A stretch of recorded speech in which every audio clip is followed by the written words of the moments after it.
Nathan Carter had faced his share of battles, both on and off the battlefield. After years of service in the Marine Corps, he had finally settled into what was supposed to be a peaceful, quiet life in a suburban neighborhood. His home was his sanctuary, a modest but well-maintained house with a spacious backyard where he could finally breathe without the weight of war on his shoulders. It wasn't just a house, it was a symbol of everything he had fought for: stability, peace, and the right to live on his own terms. But his toughest battle yet? That wasn't in some faraway country. It was right in his own backyard. And the enemy? A woman named Karen Whitmore, the self-proclaimed queen of the neighborhood, also known as the HOA president. Karen ran the homeowners association like it was her personal kingdom, complete with her own set of arbitrary rules and a board of enablers who never dared to question her. Under her reign, the HOA issued fines like they were confetti at a parade. Porch lights too bright, fences an inch too high, grass not the exact shade of green she preferred. Nathan had ignored most of it at first. He wasn't the type to get worked up over petty grievances. But then, Karen decided to come for something he wasn't willing to compromise on: his backyard. It all started when Nathan installed a simple wooden pergola, a shaded retreat where he could sit with a cup of coffee in the mornings, work on his woodworking projects, or simply enjoy the fresh air without the scorching summer sun beating down on him. It was a personal project, one he had put hours of sweat into, building it from scratch with his own hands. And Karen absolutely hated it. She had knocked on his door the very next morning, her clipboard in hand, her blonde bob styled so stiffly it looked like it could withstand a hurricane. "Nathan," she said in a sickeningly sweet voice that barely hid her condescension, "you didn't get HOA approval for that structure in your backyard." Nathan leaned against the doorframe, unimpressed. "It's a pergola, not an underground bunker. I don't need approval to improve my own property." Karen's expression hardened. "All exterior modifications require approval from the board. It's in the community guidelines." She flipped through her clipboard, as if expecting Nathan to crumble under the weight of her printed pages of nonsense. Nathan crossed his arms. "That's funny. I looked through the HOA rules before I moved in, and I don't recall anything about pergolas being banned." Karen gave him a tight-lipped smile. "It's a recent amendment. You'll be receiving an official violation notice. You have 7 days to remove the structure, or you'll be fined $500 per week until it's gone." Nathan let out a low chuckle. "So let me get this straight. You changed the rules without informing the homeowners, and now you expect me to comply." Her smile didn't waver, but her eyes flashed with irritation. "The rules are in place for a reason: to maintain the uniform aesthetic of the neighborhood." Nathan glanced over her shoulder at the other houses on the block. Identical beige homes with the same cookie-cutter lawns, the same generic landscaping. It was exactly why he had wanted something different, something personal. "No offense, Karen, but I didn't serve 2 tours overseas just to come home and be told how to decorate my own backyard." Karen's nostrils flared, but she kept her composure. "You'll be hearing from the HOA soon." Nathan gave her a mock salute. "Looking forward to it." As Karen stormed away, Nathan had no doubt she'd come after him with everything she had. He just didn't realize how far she was willing to go. HOA's first power move. 2 days after his run-in with Karen, Nathan returned from his morning jog to find a bright orange violation notice taped to his front door. It was bold, aggressive, and completely ridiculous. Notice of violation. Homeowners Association Ruling Number 672. Unauthorized exterior modification. Fine, $750. Penalty, $500 per week until removal. Nathan ripped the notice off his door, shaking his head. Unbelievable. Just as he was about to head inside, his neighbor, Tom Henderson, walked up from his driveway. Tom was a retired school teacher, a quiet man who mostly kept to himself. He adjusted his glasses and glanced at the paper in Nathan's hand. "Let me guess. Karen?" Tom asked, stuffing his hands into his pockets. Nathan smirked. "Who else?" Tom let out a chuckle. "Yeah, she tried pulling that nonsense on me last year. Said my mailbox was non-compliant because it wasn't the right shade of brown. I ignored it. The fines kept coming, and eventually, she tried to put a lien on my house." Nathan frowned. "A lien? Over a mailbox?" Tom nodded. "She loves using technicalities to bully people. But I fought back. Got a lawyer involved. The fines suddenly disappeared." Nathan exhaled sharply. "So she relies on people just rolling over." "Exactly," Tom said, lowering his voice. "You push back and she scrambles. That was all Nathan needed to hear. He wasn't the type to back down, especially not from a power-hungry neighborhood dictator. Later that afternoon, he sent a formal response to the HOA, citing local property laws that allowed for reasonable exterior modifications as long as they did not obstruct public pathways or damage shared community spaces. His pergola fit within those regulations, making Karen's fine completely unenforceable. Nathan expected some pushback, but he wasn't prepared for how fast Karen escalated things. By the next morning, he found not one, but 3 more violation notices, one for unauthorized exterior modification, another for failure to maintain uniform property standards, and the most absurd one yet, excessive lawn clutter. Nathan stared at the last one. Clutter? The only thing in his yard was a single garden hose coiled near the fence and a small toolbox next to his pergola. Karen was grasping at straws. But she wasn't done yet. Later that afternoon, as Nathan worked on reinforcing one of the pergola beams, he noticed 2 men in work uniforms standing on his driveway. One of them had a clipboard. The other had a measuring tape in his hand. Nathan wiped his hands on a rag and walked over. "Can I help you?" The man with the clipboard adjusted his glasses. "We're with the local zoning office. We received a complaint about unauthorized construction on this property." Nathan's jaw tightened. "Let me guess, Karen?" The man hesitated before nodding. "A member of your HOA reported a structure that may be violating local zoning laws. We were sent to verify." Nathan exhaled sharply and gestured to the pergola. "It's well within the property line, under the height restrictions, and not a permanent structure. Feel free to measure." The second man quickly checked the dimensions and scribbled something down. After a brief discussion, the clipboard guy looked back at Nathan. "You're in compliance. No violations here." Nathan smirked. "Didn't think so." The 2 men left, but Nathan knew this wasn't over. Karen wasn't just sending fines. She was trying to weaponize the system against him. And if she wanted a fight, she was about to get one. The HOA escalates the conflict. Nathan expected Karen to back off after the zoning officials confirmed his pergola was perfectly legal. Instead, she doubled down. 2 days later, he received a certified letter from the HOA. Unlike the previous notices, this one had a more serious tone. Final notice, compliance required. Failure to remove unauthorized structures within 72 hours will result in further legal action, including potential liens against your property. Continued noncompliance may lead to HOA-initiated foreclosure proceedings. Nathan nearly laughed out loud. Foreclosure? Over a pergola? He wasn't the only one who found the escalation absurd. When he walked to his mailbox, he noticed a few neighbors giving him sympathetic glances. Tom, the retired teacher, walked over, shaking his head.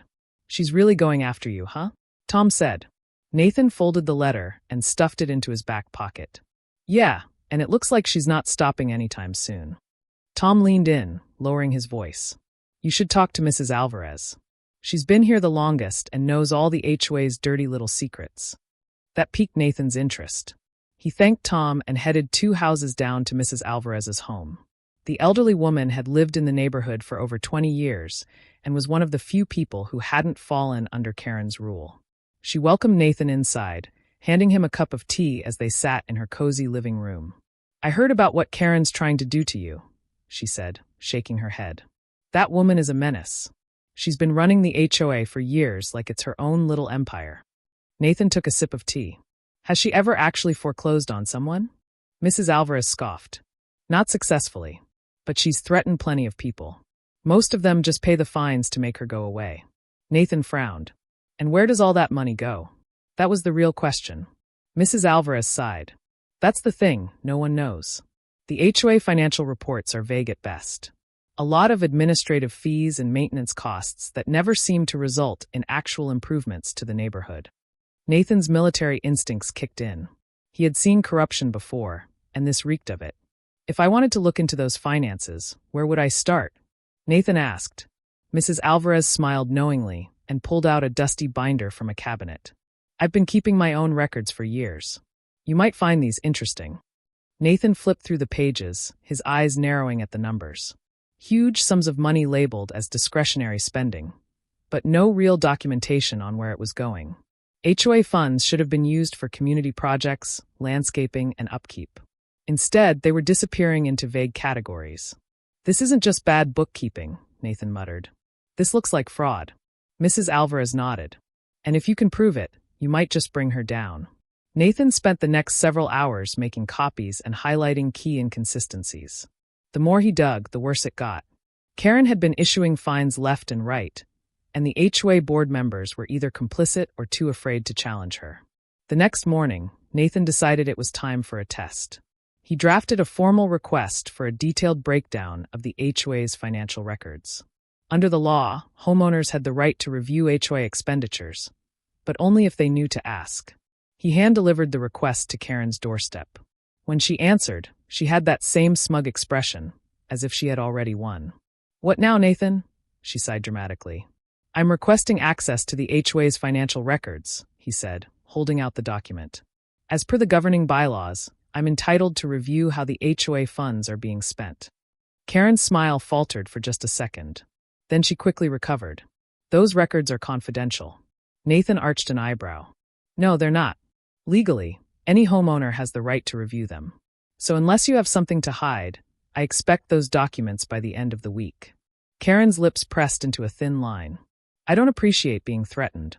"Good," Nathan said, turning to leave. "Because this isn't a threat. It's a warning." As he walked away, he could feel her glare burning into his back. But he didn't care. Because now, he had a plan. The HOA oversteps and the protagonist strikes back. Nathan knew Karen wouldn't hand over the financial records without a fight, but even he wasn't prepared for how far she would go to protect her little empire. 2 days after submitting his request, he woke up to the sound of heavy machinery outside. He threw on a shirt and stormed into his backyard, only to find a group of workers dismantling his pergola. "What the hell do you think you're doing?" Nathan shouted. One of the men looked up, clearly nervous. HOA orders, sir. We were told this structure was non-compliant and needed to be removed immediately." Nathan clenched his fists. "You got a court order for this?" The worker hesitated. We were just following instructions from the HOA." "That's not how this works," Nathan snapped. "Get off my property before I call the police." The workers hesitated for a moment, then one of them shrugged. "Look, man, we're just doing our job. If you got a problem, take it up with your HOA." Nathan pulled out his phone. "I'll be taking it up with the police." That was all it took. The workers quickly gathered their tools and left, muttering about not getting paid enough for this nonsense. Nathan's blood boiled as he stormed down the street toward Karen's house. He didn't even bother knocking. He just stood outside and called her name. A few seconds later, the door swung open and Karen stood there in her bathrobe, a coffee cup in hand, looking completely unbothered. "Something wrong, Nathan?" she asked sweetly. "You sent workers to trespass on my property and tear down my pergola," he growled. Karen took a slow sip of her coffee. "Actually, the HOA ordered a compliance correction. You failed to remove an unauthorized structure, so we took the necessary steps." "You're out of your damn mind," Nathan shot back. "You don't have the authority to order construction crews onto private property without a court order." Karen smirked. "Oh, I think you'll find that the HOA has more power than you realize." Nathan took a deep breath, forcing himself to stay calm. "You just committed trespassing and destruction of private property. I hope you're ready for the consequences." Karen's smirk didn't waver. "Go ahead, call a lawyer. By the time anything comes of it, you'll be buried in HOA fees so deep you won't have the money to fight." That was it. That was the moment Nathan knew Karen had to be taken down. The counterattack begins. Nathan didn't waste any time. He spent the next 2 days compiling every document he had: financial discrepancies, illegal fines, complaints from neighbors, and most importantly, proof that Karen had ordered unauthorized work crews onto his property. Then he went public. At the next HOA meeting, Nathan walked in with a stack of documents and a projector. The board members, who had always been too afraid to challenge Karen, looked visibly uncomfortable as he sat up. Karen sat at the head of the table, arms crossed. "Nathan, if you're here to waste more of our time." "Actually, I'm here to discuss some interesting financial inconsistencies," he interrupted, clicking the remote. The projector lit up the wall, displaying a spreadsheet of HOA expenses. "The HOA has been collecting thousands in fines for property compliance, yet there's no record of where that money actually went," Nathan said, pacing in front of the room. Some of the board members exchanged uneasy glances. Nathan continued. "Furthermore, Karen has been personally authorizing violations that aren't actually listed in the HOA bylaws. Meaning, she's been making up rules and collecting money illegally. Karen's face turned red.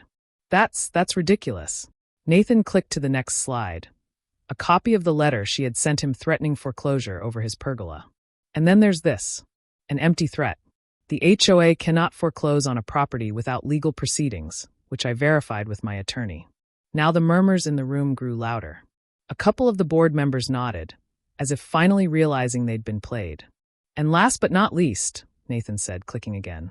A security footage screenshot appeared on the screen, showing Karen standing in his backyard, inspecting his pergola before the work crew arrived.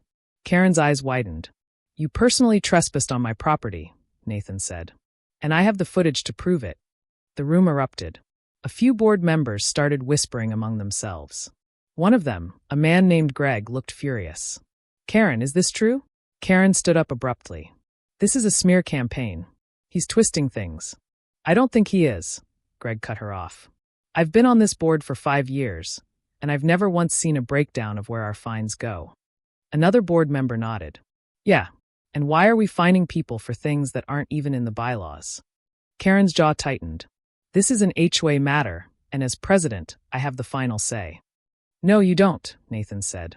Not anymore. Greg stood up. I move for a formal review of the HOA's financials and an immediate suspension of Karen's authority until we get answers. The motion was quickly seconded. Karen looked like she was about to explode, but it was clear the tides had turned. Nathan watched as Karen's power crumbled in real time.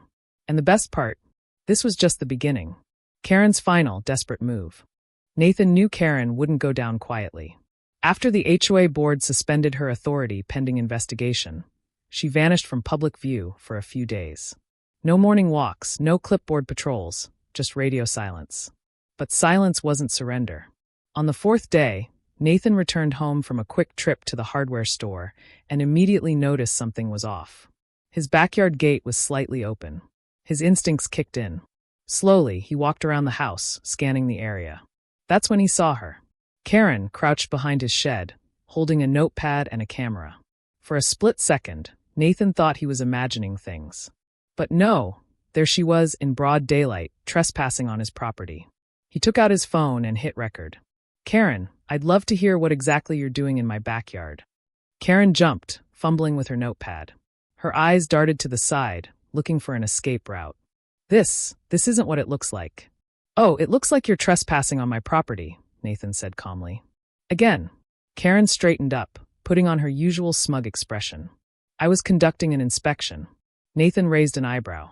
You're no longer the HOA president. You don't have the authority to inspect anything. Karen scoffed. I have every right to ensure compliance with HOA standards. Nathan gestured toward his house. This is private property. You're breaking the law. And the best part, he waved his phone. I got it all on video. Karen's face turned red. You wouldn't. Nathan smirked. Oh, I absolutely would. For the first time, she looked rattled. And then she snapped. This neighborhood is a disaster because of people like you, she shrieked. You think you can just move in here and ignore the rules? I built this community. I kept it from turning into a dump. Nathan chuckled. You mean you kept it under your control while bleeding people dry with fines? Karen clenched her fists. You have no idea what I've done for this place. I know exactly what you've done, Nathan countered. And soon, so will everyone else. At that moment, the sound of sirens filled the air. Nathan had called the cops before approaching Karen, knowing she was getting desperate.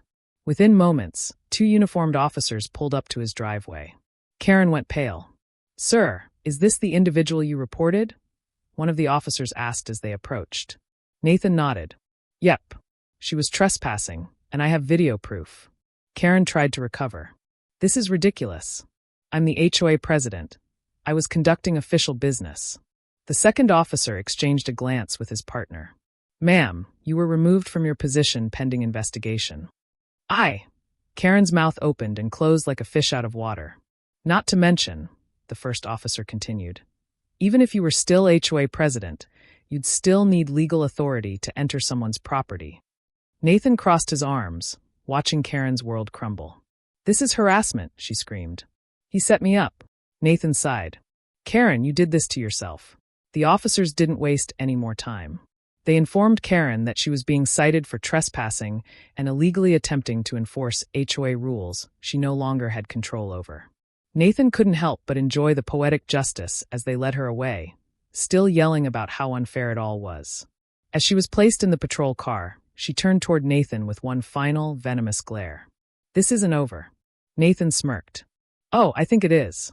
HOA crumbles and Karen's downfall. Karen's arrest sent shockwaves through the neighborhood. Within hours, the community group chat exploded with messages. Some were in disbelief, others in celebration. Tom Henderson. "I knew she'd go too far one day. Hope she enjoys her stay at the county jail." Mrs. Alvarez. "Good riddance. That woman fined me for having a bird feeder too close to the sidewalk." Greg, HOA board member, board meeting tomorrow. "We need to talk about what happens next." Nathan wasn't the type to revel in someone else's misery. But Karen had spent years tormenting people with bogus fines, threats, and intimidation. If anyone deserved to fall this hard, it was her. The next morning, the HOA held an emergency meeting, and this time, Nathan made sure to attend. Karen's seat at the head of the table sat empty. Greg, the board member who had challenged her at the last meeting, stood up and cleared his throat. "As of this morning, Karen has officially resigned from the HOA." A murmur spread through the room. Greg continued. "With her resignation, we've reviewed the financial records Nathan requested. It turns out Karen has been using HOA funds for personal expenses, vacations, luxury furniture, and even payments to a consulting company that doesn't seem to exist." Gasps filled the room. "She stole from us?" one homeowner demanded. Greg nodded. "For years." Nathan leaned back in his chair, satisfied. "And what happens now?" Greg sighed. "We have two choices. We can either try to salvage what's left of the HOA or dissolve it," someone finished. Another murmur spread through the crowd, but this time, it was hopeful. Mrs. Alvarez raised her hand. "If we get rid of the HOA, what happens to all those ridiculous rules?" Greg smiled. "They disappear." A cheer erupted in the room. It took a formal vote, but by the end of the meeting, the decision was clear. The HOA was officially dissolved. No more fines, no more ridiculous regulations, and most importantly, no more Karen. Karen's final humiliation. As Nathan walked out of the meeting, he spotted something that made the victory even sweeter. A moving truck. Right in front of Karen's house. She stood in her driveway, arms crossed, barking orders at the movers. Her usual smugness was gone, replaced by sheer humiliation. Nathan couldn't resist. He strolled over, hands in his pockets. "Need help packing?" he asked, smirking. Karen shot him a glare that could melt steel. "You think this is funny?" "A little," he admitted. "You spent years making everyone's life miserable, and now you're the one getting kicked out." She clenched her fists. "I wasn't kicked out. I'm choosing to leave." "Uh-huh," Nathan said, glancing at the for sale sign that had been slapped on her front lawn. "Guessing the legal fees and refunds drained your little slush fund, huh?" Karen didn't answer. She just turned away, barking another order at the movers. Nathan chuckled and patted her moving boxes. "Well, Karen, I'm sure there's another HOA somewhere just waiting for a president like you." She didn't look at him, but he swore he saw her eye twitch. With that, he walked away, heading back to his now perfectly legal backyard. For the first time in weeks, the neighborhood finally felt like home again. The HOA faces full legal consequences. With the HOA officially dissolved and Karen packing up her life in disgrace, Nathan thought the battle was over. But there was still one last piece of business left: justice. The day after the final HOA meeting, he got a call from Greg. "You were right, Nathan," Greg said. "Karen wasn't just scamming us, she was breaking the law." Turns out, the deeper they dug into the HOA's finances, the worse it got. Thousands of dollars in maintenance fees had vanished, and several homeowners had been wrongfully threatened with liens that were never filed legally. It wasn't just mismanagement, it was fraud. The city wasn't about to let that slide. Within a week, Karen was hit with an official investigation for financial misconduct. Several board members who had blindly followed her lead were now scrambling to distance themselves. A few days later, Nathan received a notice in the mail. City of Crestwood notice. After a formal audit of the Crestwood Homeowners Association, multiple violations of financial mismanagement and fraudulent fines have been uncovered. All homeowners who were issued illegal penalties are entitled to refunds. Additionally, Karen Whitmore is under legal review for her actions during her time as HOA president. Nathan smirked as he read it. Not only had Karen lost her position, her power, and her home, now she was facing real consequences. At the next neighborhood gathering, Greg stood up and addressed the group. "We've filed an official class action lawsuit against Karen and the former HOA for wrongful fines and financial fraud," he announced. "Anyone who was unfairly charged is eligible for reimbursement." Nathan wasn't the only one grinning. Homeowners who had spent years bending to Karen's ridiculous rules were finally getting their revenge, legally. As the meeting wrapped up, Tom clapped Nathan on the back. "You know, if you ever get tired of woodworking, you might make a hell of a lawyer." Nathan chuckled. "Nah, I prefer fights I can win." The battle against the HOA was over, but Nathan had made sure it ended the right way, with Karen finally paying for her crimes. And the best part, there wasn't a single HOA rule left to stop him from celebrating however he wanted. Karen's personal downfall. Nathan figured that after losing her position, her reputation, and her home, Karen would slink away quietly, never to be heard from again. But Karen wasn't the type to go down without making a scene. A week after she moved out, word spread through the neighborhood that she had been spotted at City Hall, trying to appeal the fines and legal action against her. According to Mrs. Alvarez, who had a friend in the clerk's office, Karen had stormed into the building demanding a reversal of the financial audit. It didn't go well. She had tried to argue that she was the real victim, that she had been unfairly targeted, that she had sacrificed years of her life for the community, only to be betrayed by ungrateful homeowners. No one bought it. By the time she left the office, defeated and empty-handed, she was overheard muttering about how the whole system is rigged. Nathan wasn't surprised. What did surprise him was what happened next. A few days later, Greg sent him a link to a job listing. Nathan clicked it and nearly spit out his coffee. Karen Whitmore, former HOA tyrant, had taken a job at another HOA.